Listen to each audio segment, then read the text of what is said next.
با خلاصه خبرگزاری شو از تاجیکستان و جهان، من شعله گلخوجه در خدمت شما قرار دارم. امروز 17 می است و یک جا مرور میکنیم به سرخط موضوعهای روز. بیدادگری سیل در جنوب تاجیکستان. بر اثر بارانگاری ها در ناحیه 5 منزل ها خراب و چند نفر هلاک شدند. مقامات محلی به این منطقه رفتند. ترامپ میرزیویف را فردی صاحب احترام در ازبکستان و خارج از آن نامید. رهبران دو کشور دیروز در کاخ سفید ملاقات داشتند. گرین کارت امریکا روی رسیدن به کشور امکانیت ها، اما وقتی نه همه شرکت کننده های آزمون آمد کرده است. در لاترای گرین کارت وای مسپرام اویلاوی، اما متاسفانه نگذاشتم. بارانگاری های شدید شب 16 می در جنوب تاجیکستان تلفات جانی در پی داشت. ستاد حالت های فوق‌العاده خطلان گفت که در ناحیه 5 3 نفر جان باختند. قربانیان حادثه 2 کودک و 1 مرد می باشند. در یک ویدیویی که کاربران رادیو آزادی از محل حادثه به ما فرستادند، دیده می شود که سیل به خانه ها آسیب رسانیده است و راه و پل ها را ویران کرده است. کمیته حالت های فوق‌العاده یک هیئت را برای رفع عاقبت های فلاکت طبیعی به منطقه فرستاده است. مقامات در فرخار هم گفتند که شب گذشته سطح آب دریای سرخاب بلند شده است و قسمتی از منزل‌های ساکنان در دهه‌های سرخاب و قزلسو زیر آب ماندند. هواشناسان تاجیکستان میگویند باران‌ها تا 20 می ادامه می‌کنند. رو می‌آوریم به موضوعهای دیگر. این شب و روز هزارها نفر از تاجیکستان به وبسایت وزارت خارجه آمریکا وارد می‌شوند تا ببینند که صاحب کارت سبز گشتند یا نه.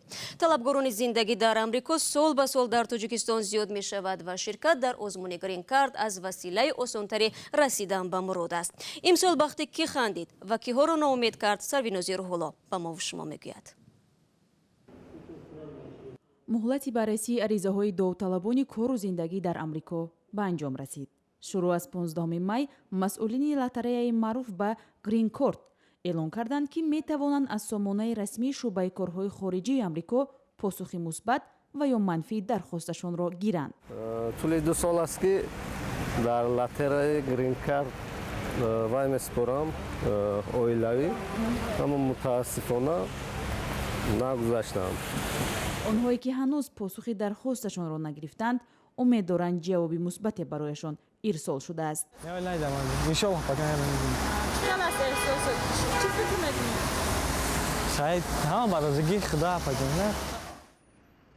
آزمون لاترای گرین کارت ماه اکتبر سال گذشته آغاز گردیده از تاجیکستان هزارها نفر برای طالع خود را سنجیدن به نقطه‌های مرکزی تهیه سند مراجعت کردند.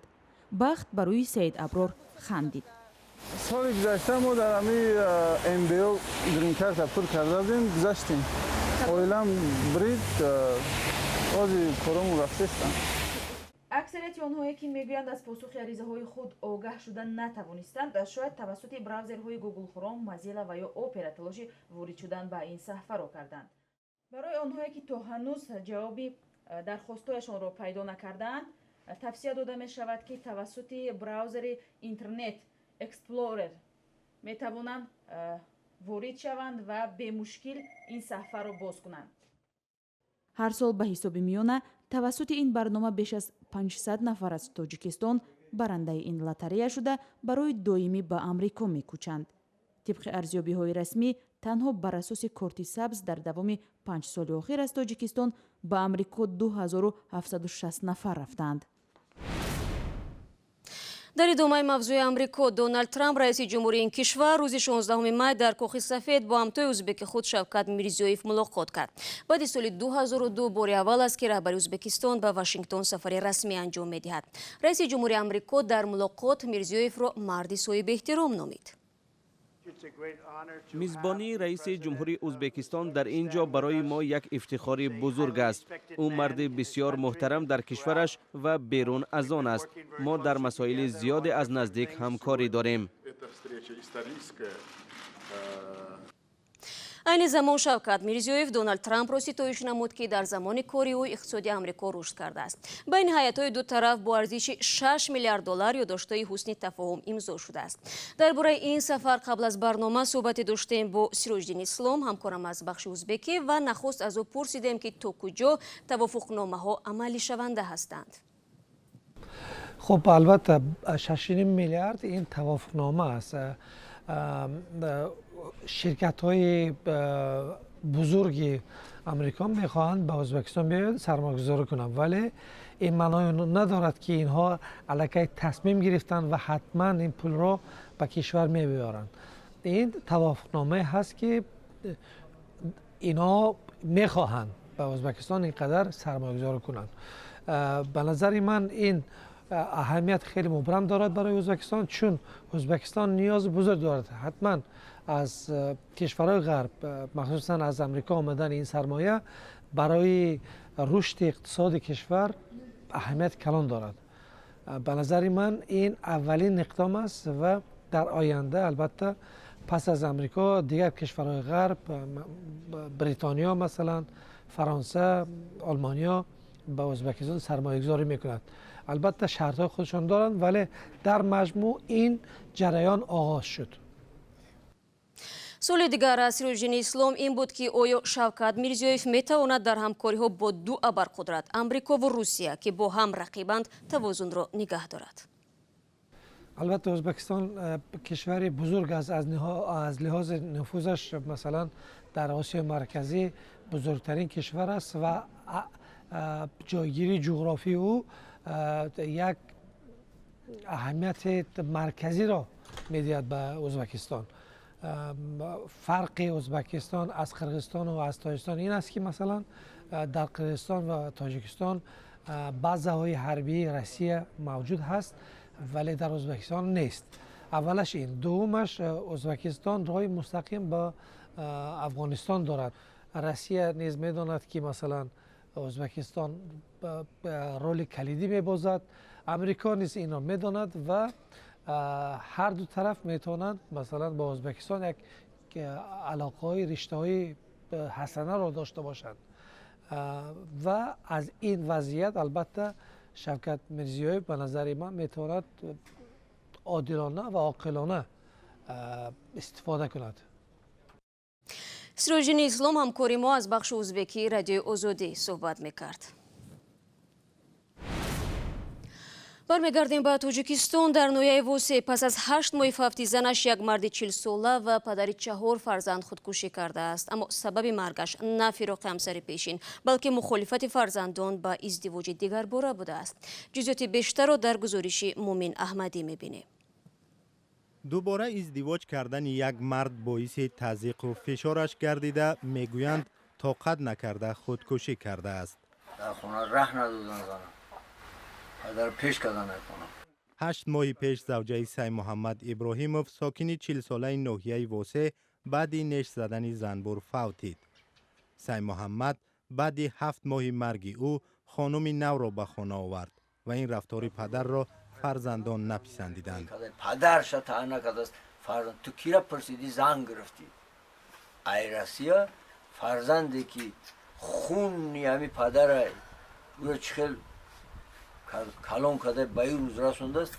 او سوال بوده که تو کی را پرسیدی زنگ گرفتی؟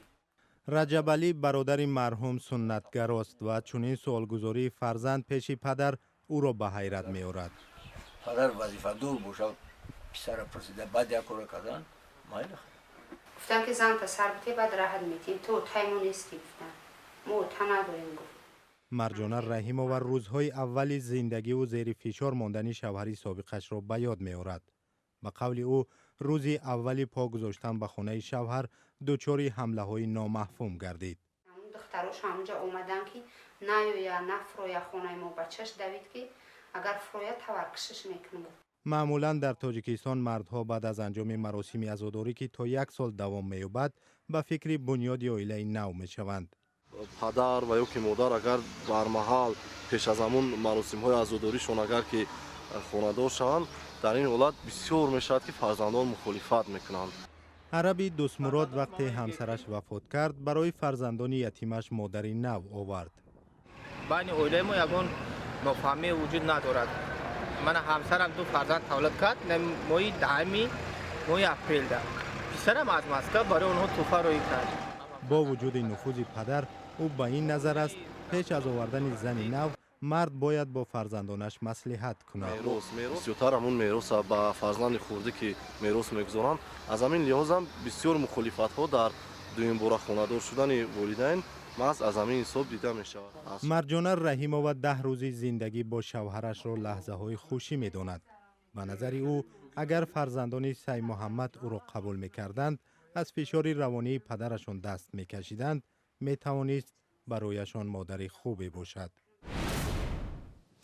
дар тоҷикистон озору азияти лафзии духтарон масалан дар роҳ ё ҷои дигар маъмул аст, аммо солҳои ахир азияту озори ҷинсии онҳо зиёд шудааст. баъзе аз занон шикоят мекунанд ки мардони ҷои корашон ба онҳо пешниҳодҳои номуносиб менамоянд ва онҳо маҷбуранд аз кор бираванд ё чунин рафторро таҳаммул кунанд. гузориши ҳамкорони мо аз телевизиони настоящее время дар ҳамин бора аст, аммо қаблан бояд гуфт ки наворҳо аз кӯчаҳои душанбе бардошта шуда ба қурбониҳои дастдарозии мардон дахл надоранд.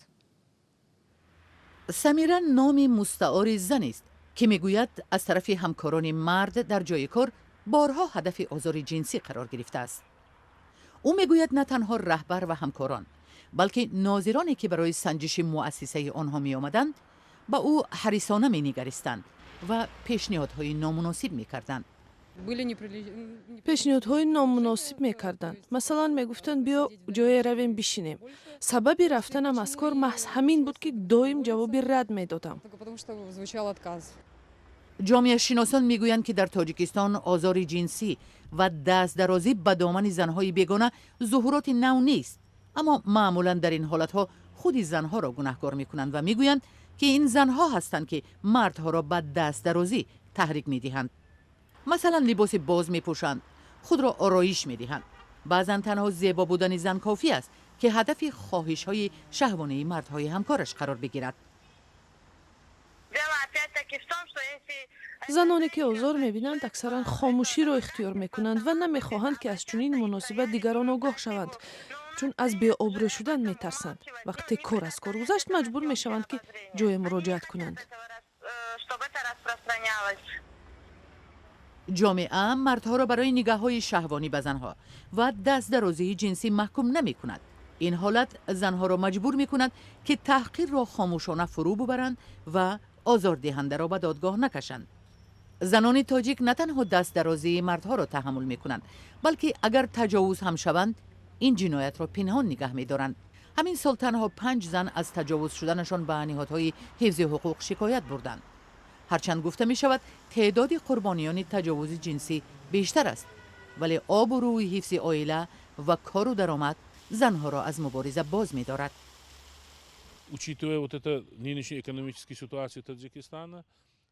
با نظرداشت وضع کنونی اقتصادی و میزان بیکاری برای زنان پیدا کردن جای کار مشکل است. از طرف دیگر این به سن و سال هم وابستگی دارد. معمولا چنین موردها طریق رسانه ها معلوم می شود. گذشته از این مراجعت زنان به نهادهای حفظ حقوق می تواند در فعالیت بعدی کاریش تاثیر منفی رساند. неадекватно впредь отражаться в профессиональной деятельности женщин. حقوقشناسان به زنانی که مورد دست درازی مردها قرار گرفتند مشورت می دهند که خاموش نباشند. برعکس برای حفظ آبرو و حقوق خود آزاردهنده را به دادگاه بکشند. гузориши настоящее время дар тақдими ҳамкорам Соҷидаи Мирзо буд. дар зимн дар қонунҳои Тоҷикистон барои ҳаракатҳои шаҳвонӣ бо истифода аз вазифаи хидмати муҷозот пешбинӣ шудааст, аммо шикояти занон барои дастдарозии мардони ҳамкорашон хеле кам иттифоқ меафтад. мо бояд чанд хабари дигарро низ дар барнома ҷой медодем, аммо мутаассифона бо бинобар кам будани вақтамон ба ин хабарҳо ҷо нарасид ва фардо ба шумо тақдим хоҳем кард. ҷузъиёти хабару гузоришҳои имрӯзу дирӯз ва мавзӯи рӯзро шумо метавонед дар сомонаи мо cw.ozodi.org пайдо кунед. саҳифаҳои мо дар ҳама шабакаҳои иҷтимоӣ фаъол аст ва албатта азизон тамошои Озоди видео ютубро фаромӯш накунед. ҷаҳони сипос ки имрӯз ҳам бо мо будед ва то барномаи фардо худо нигаҳдори ҳар яки шумо.